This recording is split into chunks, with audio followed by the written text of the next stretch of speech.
Halo adik-adik, berikutnya kita akan membahas soal nomor 7 dari halaman 127 latihan 5 dari buku Erlangga ESPS Matematika kelas 5 Kurikulum Merdeka.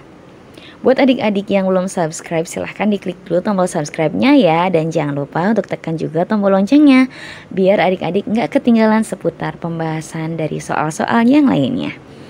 Oke, langsung saja nomor 7.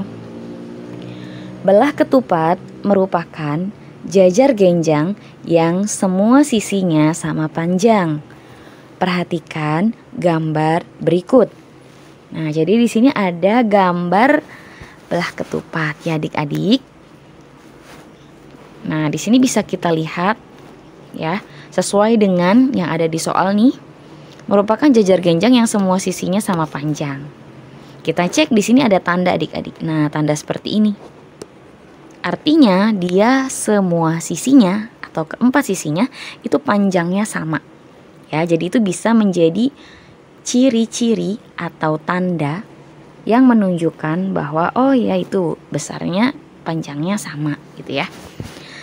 Oke, jika besar sudut BCD 60 derajat, tentukan besar sudut-sudut lainnya. Oke adik-adik, ingat kembali di pembahasan kaidah sebelumnya yang nomor 6, kaidah sebutkan bahwa sudut yang saling berhadapan pada jajar genjang itu besarnya sama ya adik-adik, yaitu berapa? Nah, karena di sini 60 derajat nih sudut C-nya, maka dia berhadapan dengan sudut A kan? Berarti sudut A juga 60 derajat ya adik-adik. Gitu. Oke.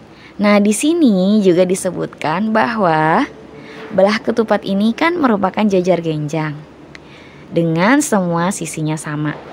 Nah, di sini kalau kita bisa bagi nih, nah bagi dua, itu dia kan membentuk sebuah segitiga.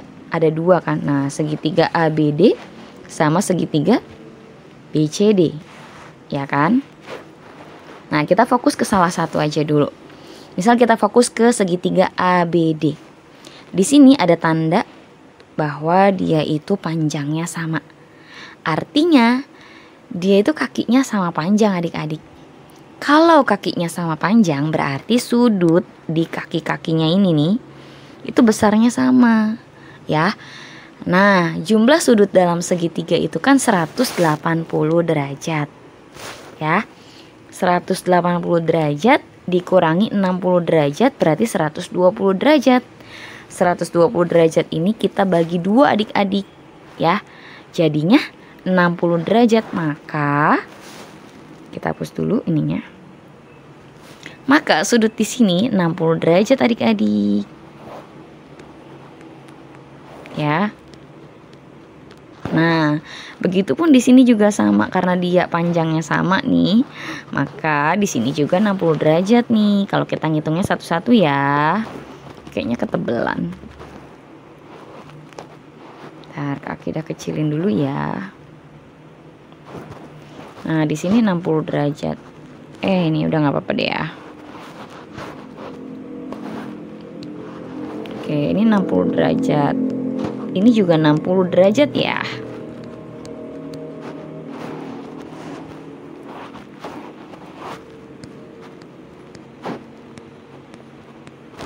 Nah, artinya kalau kita gabungin ya, sudut B itu 120 derajat, sudut D juga 120 derajat. Jadi kalau mau lebih jelas kita bisa tulis di sini ya.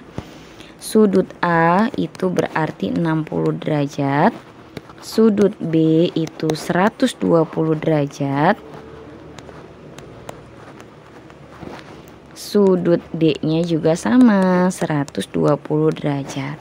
Nah, ini sesuai dengan sifat dari jajar genjang juga, bahwa untuk dua sudut yang saling berdekatan ya, dengan sisi yang sama nih yang lurus, jumlahnya berapa adik-adik? Ya, 180 derajat. Nah, kalau kita hitung nih, 60 ditambah 120 berarti dia 180 derajat. Begitupun kalau kita hitung yang ini, 120 ditambah 60 berarti 180 derajat. Betul ya? Ini juga sama, 60 ditambah 120 itu 180. Terus kita hitung ini juga, 120 ditambah 60 karena dia ada di sisi yang ini nih. Ya, 180 derajat juga kan. Nah, kalau kita hitung totalnya adalah 360 derajat. Dan kita juga bisa lihat bahwa sudut yang saling berhadapan besarnya sama. Sudut A berhadapan dengan sudut C, besarnya sama, 60 derajat masing-masingnya. Begitupun sudut B dan sudut D juga sama. Ya, dia saling berhadapan, besarnya sama-sama 120 derajat. Gitu adik-adik, semoga bisa dipahami ya.